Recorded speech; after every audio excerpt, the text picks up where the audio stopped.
I dated this girl for a while, and she was really a nasty freak. She just loved to get down with sex all the time. She was like, any time of day, she was like, yeah, let's go.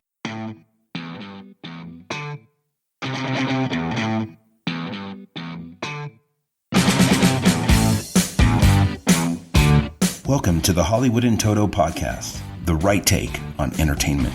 The HiT cast offers a weekly look at Hollywood from a conservative point of view. Sick of media bias infecting Hollywood headlines? Tired of stars insulting your views? HiT has your back. Now, here's your host, Christian Toto. Welcome to episode 150 of the Hollywood in Toto podcast, the right take on entertainment. This week's guest is Kurt Schlichter, who needs no introduction for rock-ribbed conservatives out there in the crowd. The townhall.com columnist weighs in on entertainment, the culture at large, and much more in our upcoming conversation. You don't want to miss a word of it, trust me. You know, 3 weeks seems like a lifetime these days, doesn't it? 3 weeks ago, I dropped the latest HitCast. That was a time before almost everything in our society shut down due to the coronavirus. I'm hoping everyone out there is safe and healthy and stays that way. But I wanted to take this as a time to kind of reveal some things about this particular show and, of course, HollywoodInToto.com. Let's start there. You know, I started the site about 6 years ago, and it was definitely time for a makeover. So, had a crowdfunding campaign. It all worked out well, and now Hollywood in Toto 2.0 is here. It's cleaner, it looks better, it loads faster, and there's a handy tip sheet on the sidebar with all the latest and coolest news headlines from around the web. I think you're going to like that new function best of all. Now, doing this whole makeover, it took a lot of time back and forth with my designers, and it's one of the main reasons why there hasn't been a new HitCast in a while. But that delay taught me something else, too. I've been trying to deny this for a while. I just can't make a new HitCast each and every week. I can't do it.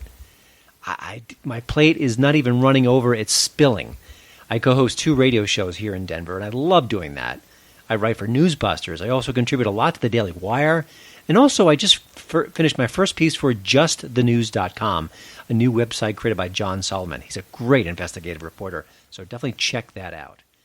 I also host a weekly chat on Hollywood, of course, at the Daily Wire for subscribers. And that's on top of all my other media appearances and keeping Hollywood in Toto up to date every single day. So that means this show is not going away, but it is going bi-weekly. So new episodes are going to drop every other Tuesday for now.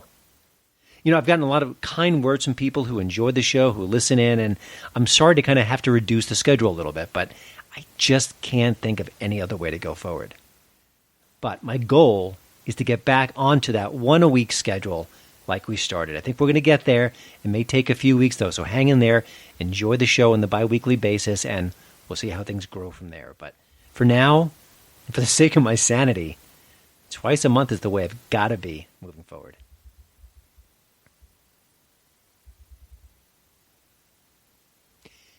The HiT tweet of the week belongs to George Takei.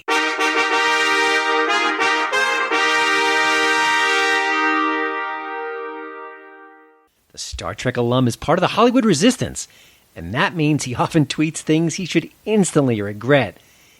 I don't think he does, though. Take this new tweet, tied to President Donald Trump calling the coronavirus the Wuhan flu. A technically accurate and historically sound label that many media outlets used a lot before realizing they could weaponize it against the president. Boy, our dishonest media, man. But that's a subject for another day. Here's Takei's tweet. Do me a favor and report this tweet. Trump is stoking racism, Jack. May not do anything, but people should let Twitter know it's not acceptable. The Jack, by the way, is Jack Dorsey, who runs Twitter. Now, you have an artist trying to cancel a president based on fake news? Can you think of a tweet that better captures the times that we live in right now? I can't. You're listening to my daddy's podcast. He makes us go to bed early if we don't watch Avengers Infinity War with him. Again. The HiT tip of the week is villains. I discovered this little gem after subscribing to Hulu for a free 30-day trial period. Hint, hint. Micah Monroe and Bill Skarsgård star as a totally in love couple who make ends meet by robbing convenience stores. Kind of sounds like a cousin to the old great Raising Arizona, right? Now, the couple ends up hiding out in a stranger's home, and I'm not going to say how and why, but the fun really kicks in when the homeowners arrive unexpectedly. They're played by Kyra Sedgwick and Jeffrey Donovan, and boy, are they bizarre, and that's where things get crazier. Now, Villains is funny, it's fresh, it's certainly dark, it's a bit gory at times.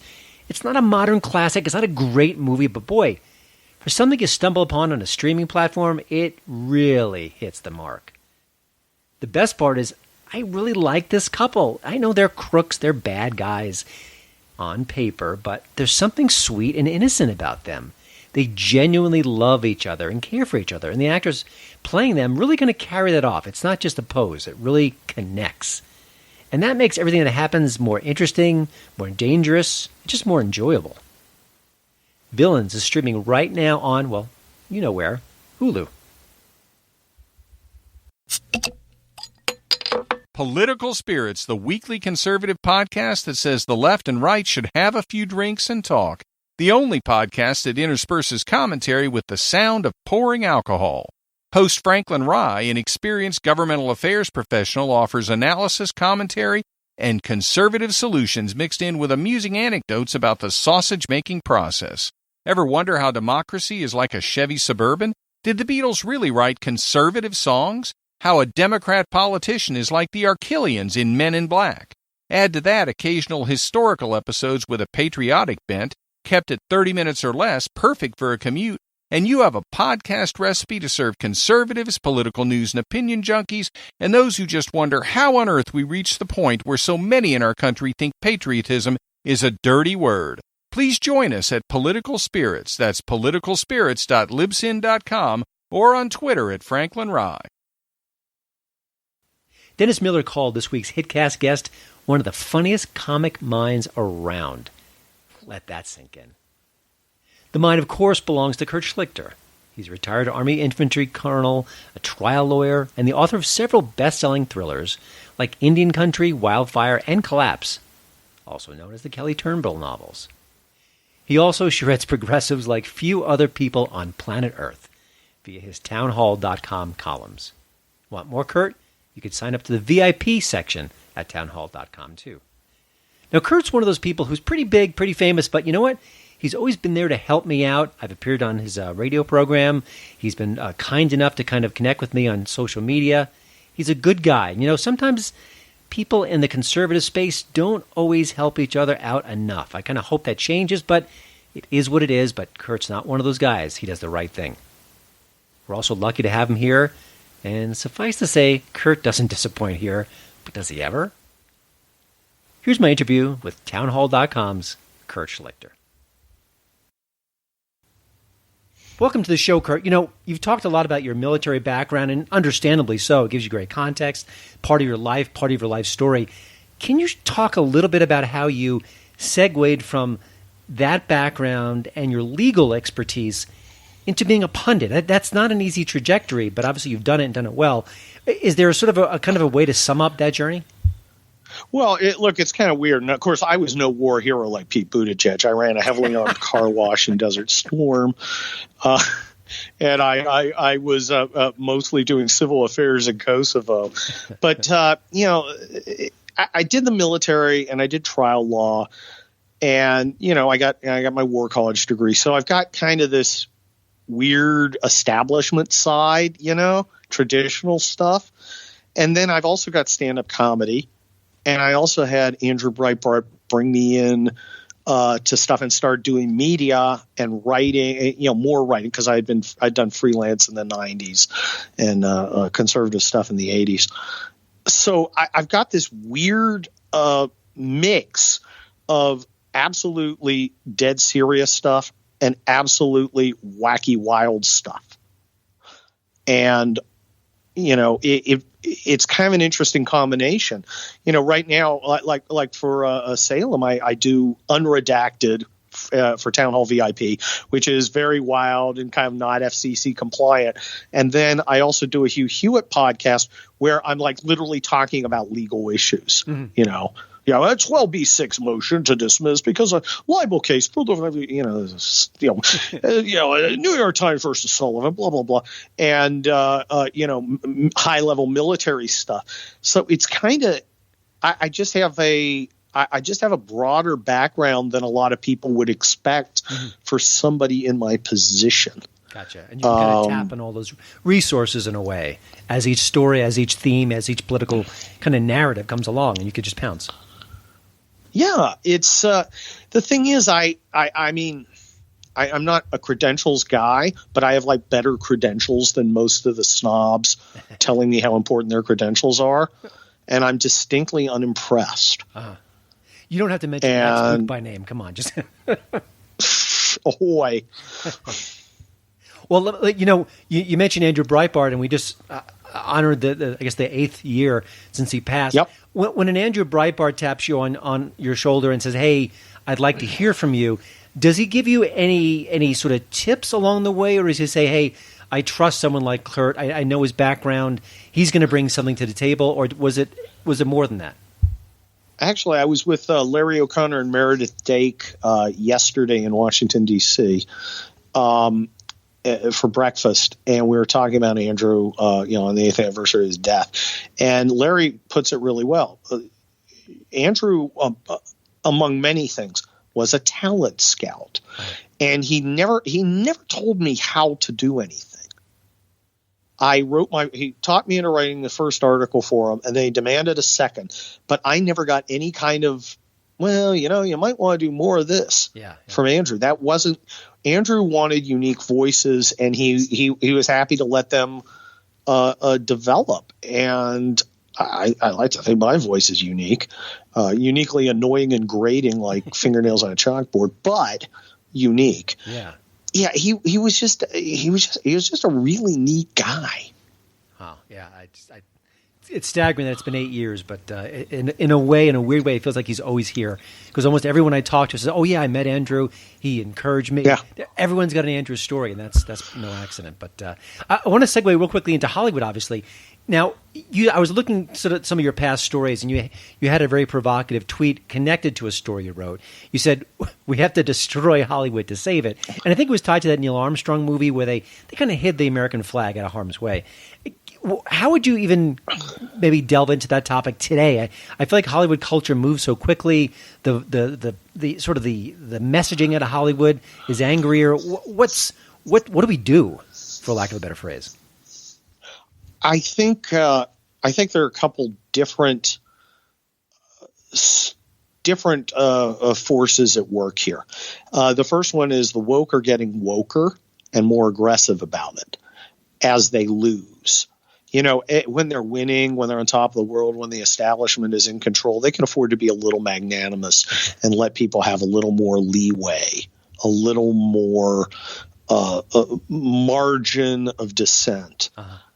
But they're not winning now. They're losing, so they're getting angrier and more aggressive about it. So you're seeing a lot of the woke stuff going in Hollywood, the identity stuff and all that. And there is a lot of talk about them doubling down on trying to crush conservative content. The problem for them, and it's not that big a problem yet because it really hasn't become totally free distribution, but there are more venues to get your stuff out. It is immeasurably easier to produce content right now and cheaper. You don't have to get film, for instance. You can use high quality video. But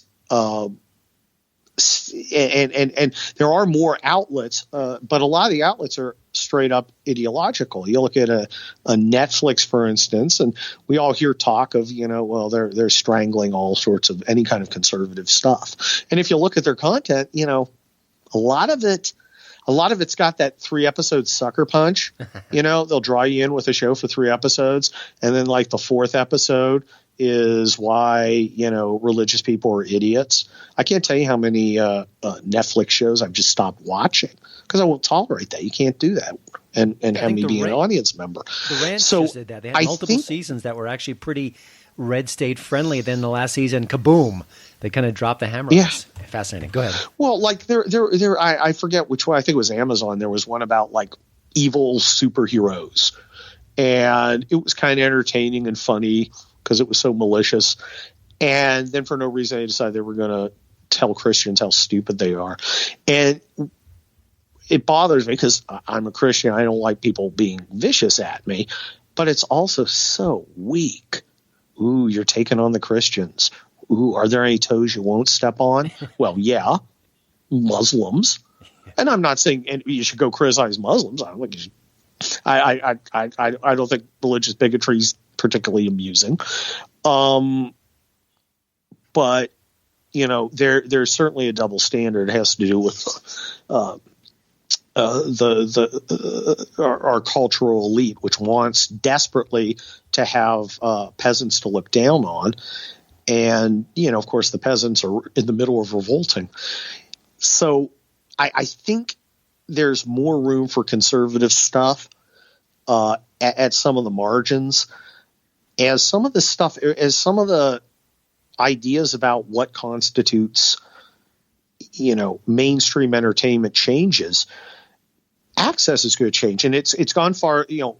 Are we going to have, you know, are people going to start thinking nothing of going on a website and downloading stuff straight? Or are you still going to go through aggregators like a Netflix and Amazon? For instance, you know, I write conservative novels, and they've been very successful. I mean, I sell a lot of them. A mainstream publisher won't touch them, but they are, I wouldn't call them self-published. Amazon prepares them and creates them and formats them and then distributes them. People have stopped distinguishing between, say, a Ballantine book or a Harper & Collins and an Amazon Kindle book. To them, it's all the same. I was reading Victor Davis Hanson's book yesterday, and it physically on my tablet, it physically looks like my People's Republic. There's no difference. So I think we're kind of ahead of the game, you know, on the book side. Yeah. But eventually, I think video entertainment, people aren't going to go, well, you know, it's not a network show, or it's not on Hulu, it's not on Amazon. They're just going to say, oh, this is something I want. Now, what that's going to take is, again, an aggregation site where you can go and get access to all this stuff. I think we may want, you know how they have like TripAdvisor or whatever, and it searches like 50 other websites. Uh-huh. I think we may need somebody to do that for entertainment. So you're not trapped in Hulu and you're not trapped in Netflix, and everything is available in one place. Yeah. Yeah, if any of that makes any sense. No, it does. Just real quickly, the show you're referring to, I'm pretty sure it's The Boys. Is an yes. Amazon series yes. where it was episode 5, I believe. Real quickly, you know, I understand what you're saying, and I agree, and I think we're seeing that. Look at the Rubin Report and how successful that is, and also PragerU. Yep. We're also seeing where some of these platforms are saying, hey, not so fast.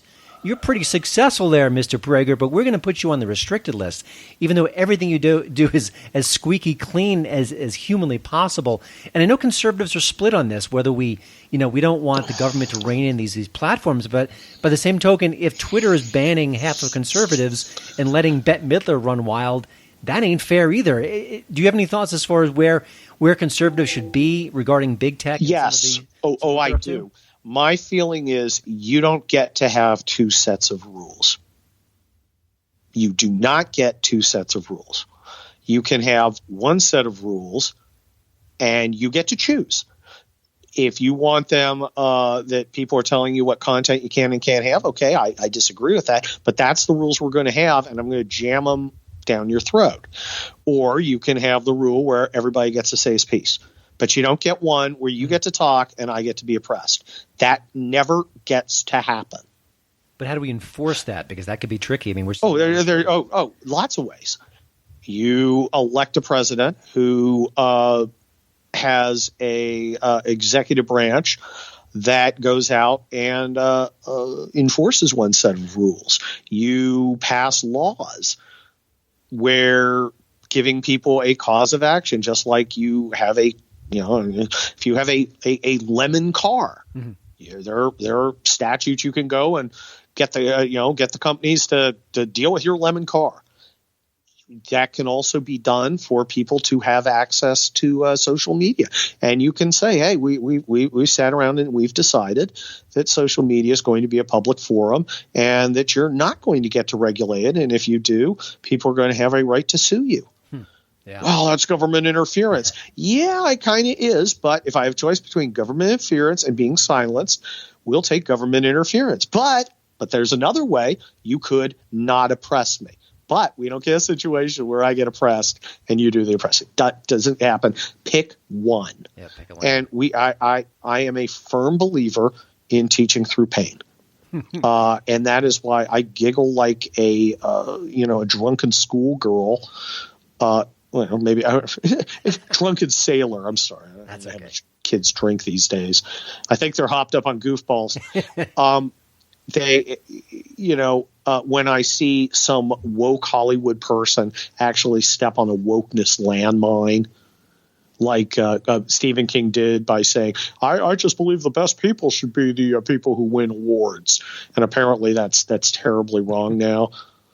He actually pulled a muscle backpedaling on that claim, by the way. Oh, my God. Isn't that the most mortifying thing you ever see when these people start apologizing for what they actually think? Yeah, it's crazy.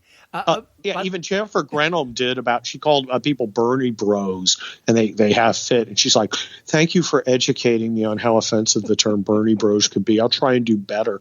Mine would have been, okay, why don't you go blank yourself? Mm-hmm. I'll say what I want all the time. Yeah. If we had more people doing that, we'd have fewer people trying to tell us what to think. Yeah. Adam Carolla said, if you retreat, they encroach. It's true words for sure. You mentioned some of the work you've been doing on the novel side, and your series of books it's obviously entertaining. It's sort of page turning. It also captures your ideology. It captures a conservative spirit. And I kind of poke up fun at a lot of Hollywood writers when they try that from the left. It comes out stilted. It comes out like a lecture. Your stuff kind of avoids that. How do you – is it hard to kind of walk that line where you're kind of embracing your spirit but also still being entertaining? Do you kind of have to correct yourself sometimes? Do you have a sort of a check in place where you don't want to get too much on the soapbox? Well, what I do is I try and follow Andrew's admonition to provide quality first. Famous Samuel Goldwyn, if you want to send a message, send Western Union. My books do have a message about what an unrestricted blue America would look like, and what maybe a red America would look like, which itself is not perfect. A lot of this stuff is funny. I basically make half of America into a giant college campus. But the most important thing for me is for people to like the book. Is it exciting? Is it action packed? There's not a lot of soapboxing. That doesn't work. That's not what it's about. These are action novels that happen to be set in a world, largely in a world of blue states gone mad. And the madness is part of the scenario, rather than, look, this guy, is executing people for diversity or something. No, that's just, that doesn't work. You have to, and I try and have characters. It doesn't know. I don't think I'm perfect, but I think I've done a decent job of having characters who are in that world, and they act like people in that world, so you kind of see it. And I think every once in a while you kind of feel sorry for them. So that's what I'm trying for. Yeah. I was kind of curious, Hollywood is going to go crazy this year trying to get whoever the candidate is on the left into the White House. I think it will backfire, but how do you see it taking shape? I mean, I think we're going to see the PSAs. You'll see the, Band X on tour with, candidate Y.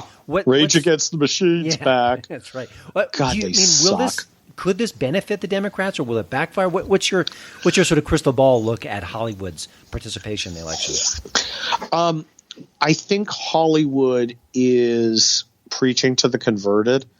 They're probably not going to be a lot of huge Trump fans converted by Tony Morello and Zach De La Rocha howling about, capitalism before they go home to their Rolls Royces and built-in spas at their mansions. I think it doesn't reach out. If you wanted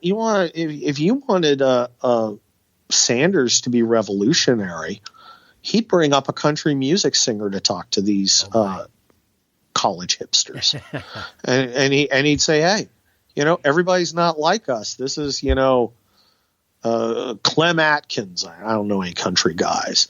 And he's from Tennessee, and he hunts and fishes, and he agrees with us on a lot of stuff, and he's going to play some songs. That would be mind-blowing. But you can't possibly do that. Yeah. Because his people won't let him. Because such an enormous part of modern American liberalism is this kind of narcissistic contempt for other Americans and a unbelievably strong urge to differentiate themselves. That's the point of a lot of this virtue signaling and climate hoax cultism and all the other stuff is them filling a need that used to be filled by things like religion and patriotism and family with this kind of leftist woke dogma. So they can't possibly reach out across the aisle. Bernie Sanders would be a lot more dangerous if he could. A lot of people were, he could win. Well, I guess he could theoretically, but I really don't think that, based on and I've lived in like 10, 15 states between moving around as a kid and being in the Army. I mean, I'm a blue state Californian today, but I've met real Americans, and I just don't know how many of them have use for this guy. Yeah. And I think Hollywood kind of forgets where it came from. The funny thing is, a lot of these Hollywood folks, even the liberals, are like from small towns and from blue America, and they seem so eager for whatever reason to put that behind them and to push it down rather than embracing it. I think a lot of it's psychological damage of some sort. Yeah, I think Jennifer Lawrence was a great example. When she burst in the scene, she was the girl next door. She was sweet, and then all of a sudden she became this fire-breathing, typical Hollywood liberal. But she's from Middle America, so it didn't last long. But yeah, and she's really kind of shot herself in the foot. Yeah, she's just not as popular as she used to be. And you have kind of the same thing with Taylor Swift. Taylor Swift used to be all American. Katy Perry was, I think, her parents were preachers, and I think a lot of these people find themselves kind of alone, and they have their values, but they don't have really the support system to keep them going. And they just adopt, what the hangers-on and the groupies and the people they're surrounding with do to be accepted. It's very hard to be brave in Hollywood. It's there are not a lot of Nick Searcy's, there are not a lot of Adam Baldwin's. It's very hard to go, no, I'm going to do my own thing. Clint Eastwood, even though I don't agree with his modern politics, he's always done what he wanted. Yeah. I mean, I don't know who replaces a Clint Eastwood when he's gone, but we definitely need that. But it's a good thing we have you, Kurt, on our side, and I'm glad they're not going to listen to you, but even though they would benefit from your wisdom and expertise, but they are not. They've got their safety in bubble form. So, but I appreciate you joining the show. You can follow Kurt's killer columns at townhall.com. And then you want more? Sign up for the VIP membership and you get an extra column and Kurt's weekly podcast. And of course, you could also find his novels on Amazon.com and other sources featuring his no-nonsense hero, Kelly Turnbull, books like Collapse, People's Republic, and Indian Country, true page-turners, and there's a message there you're going to like. So I appreciate your time, Kurt. Keep up the great work, and we will check in with you down the road. Thanks for having me. Well, thanks again for listening. Don't forget to check out HollywoodandToto.com for both the show notes and, of course, the latest entertainment news. Please follow me at Twitter at HollywoodandToto. And we'd love it if you leave a podcast review over at iTunes. See you next week.